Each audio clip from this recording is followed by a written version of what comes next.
Hi எல்லாருக்கும் வணக்கம். சுரேஷ் மதுமிதா நிச்சயதார்த்தம் எப்படி நிற்க போகுது தெரியுமா? சுரேஷையும் தங்கராஜையும் போலீஸ் அரெஸ்ட் பண்ண போகிறாங்க. என்ன நடந்துச்சு வாங்க பார்க்கலாம். அதுக்கு முன்னாடி இந்த வீடியோக்கு ஒரு லைக் மட்டும் போட்டுருங்க. அழகே அழகு சீரியலில் இன்னைக்கு என்ன நடந்துச்சுன்னு பார்த்தீங்கன்னா, சுரேஷும் தங்கராஜும் நியூஸ் சேனலில் வர்றதை தங்கராஜ் ஃபோன் மூலமாக தெரிஞ்சுக்கிட்டு நியூஸ் சேனலில் ஆன் பண்ணி பார்க்க, நாளைக்கு நிச்சயதார்த்தத்தை வச்சுக்கிட்டு நீ என்னடா இப்படி அடிதடியிலலாம் இறங்கி இருக்கா அப்படின்னு ஒவ்வொருத்தரும் மாற்றி மாற்றி கேள்வி கேட்க தங்கராஜ் பதில் சொல்கிறாரு.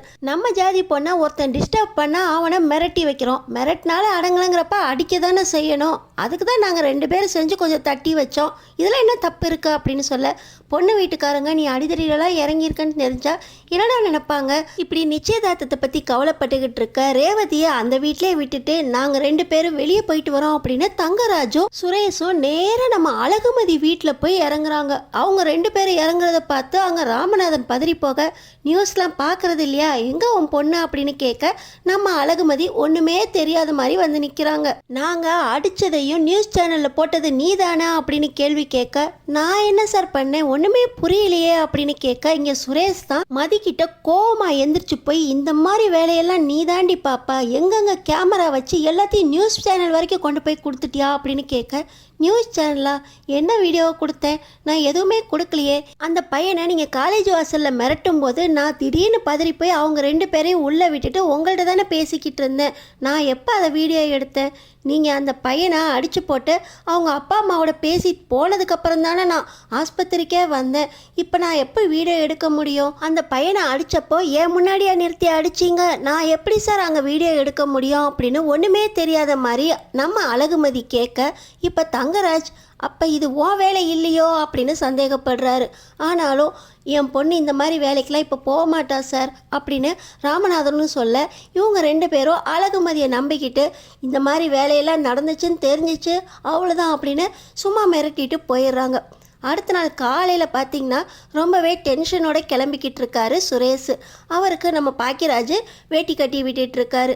என்னடா நிச்சயத்தை நினச்சி ரொம்ப டென்ஷனாக இருக்க போல அப்படின்னு சொல்ல, நிச்சயத்தை நினச்சி இல்லைண்ணா, நேற்று நியூஸ் சேனலில் விஷயம் வந்துருச்சு, அதை நினச்சி தான் கொஞ்சம் டென்ஷனாக இருக்கா அப்படின்னு சொல்ல, பாக்கியராஜ் சொல்ல வந்துட்டு சரி சரி நான் அதெல்லாம் சொல்லலை அப்படின்னு சொல்லிட்டு வாயை முடிக்கிறாரு. இப்போ பார்த்தீங்கன்னா சுரேஷ் கிளம்பி வந்து வெளியே தான் நின்றுப்பார்.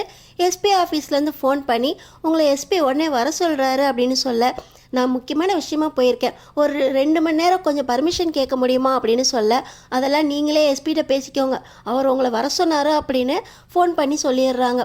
இவர் முகமெல்லாம் அப்படியே ரொம்ப பரபரப்பாயிடுது.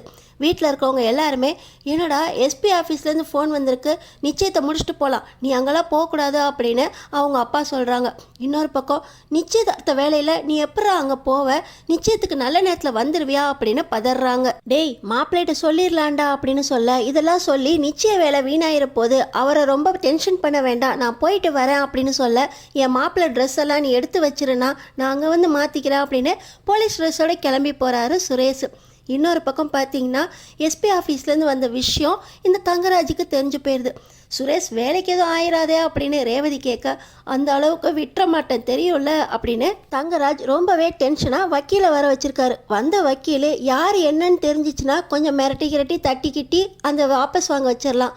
ஆனால் நியூஸ் சேனல் ப்ரெஸ்ஸு மீடியா வரைக்கும் போயிருச்சு, இதுக்கு மேலேனா அரெஸ்ட் பண்ணுற வரைக்கும் போயிருமே, என்ன பண்ணுறது, நீங்கள் அந்த அளவுக்கு விட மாட்டீங்களே, என்னாச்சு தங்கராஜ் அப்படின்னு வக்கீல் கேட்க, நீ அதுக்கு தானே உன்னை கூப்பிட்ருக்கேன், நீ தான் பார்த்துக்கணும், நிச்சயம் நடக்க போகுது, நல்லபடியாக நிச்சயம் நடக்கணும், இதுக்கிடையில் இந்த விஷயம் அவங்க நிச்சய வீடு வரைக்கும் வரக்கூடாது அப்படின்னு வக்கீல்கிட்ட பேசிக்கிட்டு இருக்கும்போதே பொண்ணோட அப்பா வந்துடுறாரு.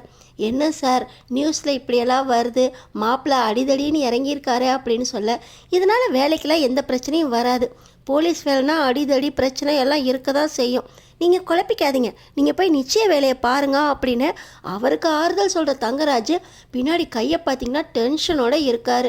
நம்ம அழகுமதி எஸ்பி ஆஃபீஸில் அந்த பையனை காலேஜ் வாசல்லே வச்சு மிரட்டின வீடியோ, அது மட்டுமா ஆஸ்பத்திரியில் வச்சு மிரட்டின வீடியோ, அடித்த வீடியோ எல்லாத்தையுமே சாட்சியாக கொடுத்துருக்காங்க. அதனால் எஸ்பி ஆஃபீஸில் சுரேஷை சஸ்பெண்ட் பண்ணுற வரைக்கும் நடவடிக்கை எடுக்க போகிறாங்க. இன்னொரு பக்கம் தங்கராஜும் அடிதடியில் இறங்குனதுனால அவரை அரெஸ்ட் பண்ணுறதுக்கு 100% சான்ஸ் இருக்கா அப்படின்னு வக்கீலும் சொல்லியிருக்காரு. சுரேஷை எஸ்பி ஆஃபீஸில் வச்சு மிரட்டும் போதே சஸ்பெண்ட் பண்ணதுனால அவரோட நிச்சயதார்த்தமும் நிற்க போகுது. இன்னொரு பக்கம் தங்கராஜ், சுரேஷ் 2 பேரையுமே இந்த போலீஸ் கேஸ்னால அரெஸ்ட் பண்ண போகிறாங்க. சஸ்பெண்டும் ஆகி அதோட சேர்த்து தன்னோட மாமாவையும் அரெஸ்ட் பண்ண கேஸில் முக்கியமாக காரணமாக இருக்கிறது அழகுமதி தான் அப்படிங்கிற விஷயம் தங்கராஜ் சுரேஷுக்கு தெரிய வரப்போ அழகுமதியோட நிலைமை என்ன ஆகும்? எலியும் பூனையுமா அடிச்சுக்கிற சுரேஷும் அழகுமதியும் எப்படி ஜோடி சேர போகிறாங்க? தெரிஞ்சுக்கிறதுக்கு நம்ம சேனலை சப்ஸ்கிரைப் பண்ணி தொடர்ந்து பாருங்கள்.